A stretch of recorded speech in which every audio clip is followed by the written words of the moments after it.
Ito, tiles installation tayo mga kumbate, na kung saan yung ginamit natin dito is 30 by 60 na ceramic tiles, tsaka inanuhan natin ng adhesive nung ano natin mga kumbate para dito.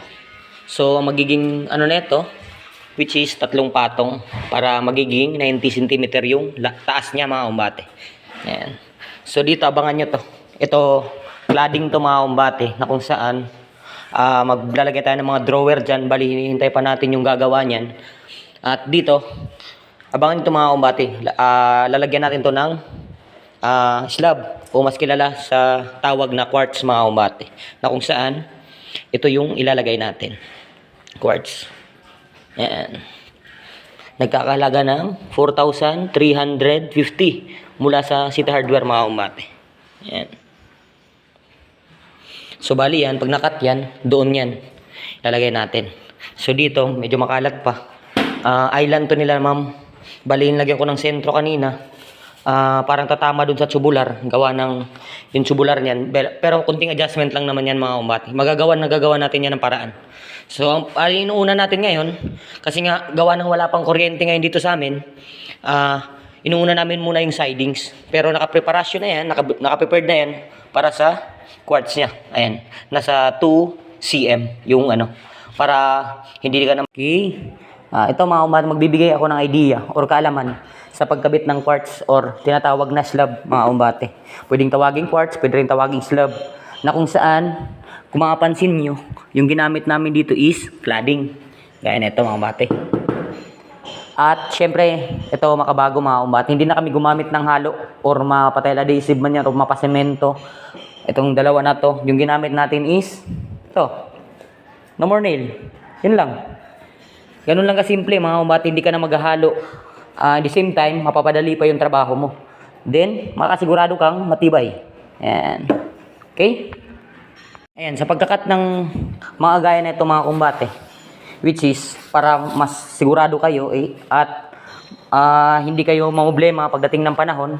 Ayan. Pag nag-cut talaga kayo mga kumbate, siguraduhin yung nasa itaas na siya or nakapatong na sa mismong paglalagyan po ninyo. Hindi po pwedeng kinat nyo yan sa baba tapos ilalagay nyo dito, bubuhatin ninyo, magkakaproblema po kayo dyan. Gawa ng ang unang-una talaga nangyayari dyan, which is nagkakrak yan or napuputol yan, kasi nga mas wala na yung persa kung nakat na natin. Ang mas mahalaga dyan, bago nyo i-cut, dito nyo na mismo, i-actual nyo na mismo mga kumbate sa pagkakat nyo para masigurado at sureball yung gawa nyo. Okay? Ang gamitan na talagang kakailanganin mo mga kumbate pagdating sa pagkakat ng ganto or pagli-layout mga kumbate. Metro, siyempre kakailanganin mo talaga ng metro. Lapis, yan, kailangan mo rin yan. Eskwala. Then, itong tape mga kumbate. Ayan, tape. Then ito, number 9. Yun lang yung mga kailanganin mo mga kumbate. Then syempre, yung pagkakat mo, mapa-circular man or grinder, pwede na yan. Then ang silbi na ito mga kumbate, tape, para yung guhit mo, ayan, hindi humapektuhan yung slab. Andi dito ka lang nakaguhit sa tape. Ayan. Yun lang yan mga kumbate. Yun lang yung mga ginagamit namin, pangkaraniwang ginagamit pagdating dito o pagkakat ng kagaya nito mga kumbate. Okay? Nakikita nyo ba yung ano na yan mga kumbate? Sink nila. Then, bali island yan, na kung saan napakaganda. Ang lilis ng pagkakadali mga kumbate. Na kung saan ay kanina pinakita ko sa video natin na binutasan natin, ngayon natapos na. Hindi ko na talaga pinakita gawa ng medyo na busy tayo pagdating dito mga kumbate, kasi nga ito yung mga ganitong klaseng trabaho, hindi to madaling butasan mga kumbate, na kung saan dapat maingat ka, kasi nga pag nagkaroon ka ng ano niyan mga kumbate, maapektuhan mo talaga yung mismong slab. Ayan. Sa karaniwang na damage nito dito, nagka-crack, pero bali wala yan. Ayan. Nakikita nyo naman, ganda ng pagkaka-install. Tsaka ito, sink nila, na-install ko na yan, lahat ng fittings. At dito naman sa sidings, para sa burner nila ma'am, ayan. Ito yung burner mga kumbate, bali lilibel na lang namin yan dito. So lalagyan to ng stand dun sa ibaba para yung burner umangat. Then ito na yung na-install na naming tiles ngayon, kasabay ng slab. Ayan. Ganda na nandun ng pagkakaano. Linis na lang yung kulang na ito. Balilinisan lang namin yan. Kung saan, okay na yan. Ayan, oh. Ang linis ng pagkaka-instila. Then, kunting mga adjustment at kunting mga ayusin pa mga umbate. Ayan, bali malapit na to. Malapit-lapit na yung pagtatapos na ito mga umbate. Na kung saan, ayan. Final ano na lang, touching na lang yung ano. Yung mga gagawin. Linya sa tubig. Then, yung burner iangat natin. So, ayun lang naman mga umbate. So, okay. You know, napakaangas naman ng island. Na kung saan, mga soft closet yung mga ginamit natin dito mga umbate. Yan, kagaya na itong drawer. Yan. Ganda ng pagkaka-instila. Yan. Tsaka, ito, gamitan natin ng hinges mga umbate. Yan. Ganda, mga soft closet lahat. Tsaka ito. Yan. Ganda lahat. Uy. Pero nailagay na pala nila ma'am yung mga gamit nila mga umbate. Yan. So, bali hindi pa talaga to kasi nga meron pa kaming pinafinalize dito sa may part ng sidings. So, bali ito. Burner. According kay ma'am, tataas natin ito mga umbate para ma-level natin dito. Yan.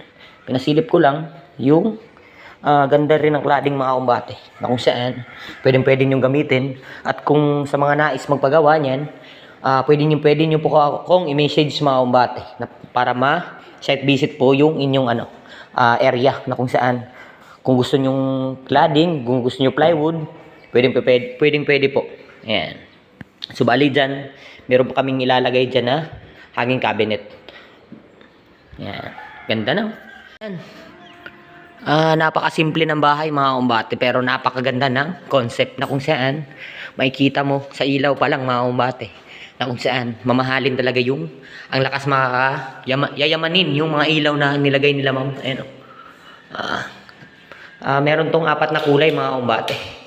1, 2, 3, and ito yung pang-4. Ayan. Lakas makayayamanin mga umbate. Kung saan, napakaganda rin ang concept ng nila, black and white. Syempre, yung ceiling natin white, yung accent natin dyan black. Ganun din yung ilaw nila mga umbate, black and white din. Yan o. 1, 2, 3, 4, and 5. Ay, 4 lang pala mga umbate. Dito naman sa master bedroom nila ma'am. Yun o. Napakaganda rin talaga mga umbate. Yan. Yan yung lagi kong sinasabi mga umbate na sa pagdating sa trabaho. Ayan. Sa concept talaga ng bahay, nalalaman talaga yung mga ganitong klaseng mga Ayan. Ikita mo naman mga umbate. Na kung saan, yan. Meron pa kami mga pinafinalize dito. Ayan. Mga inaayos na kukunting ayusin mga umbate.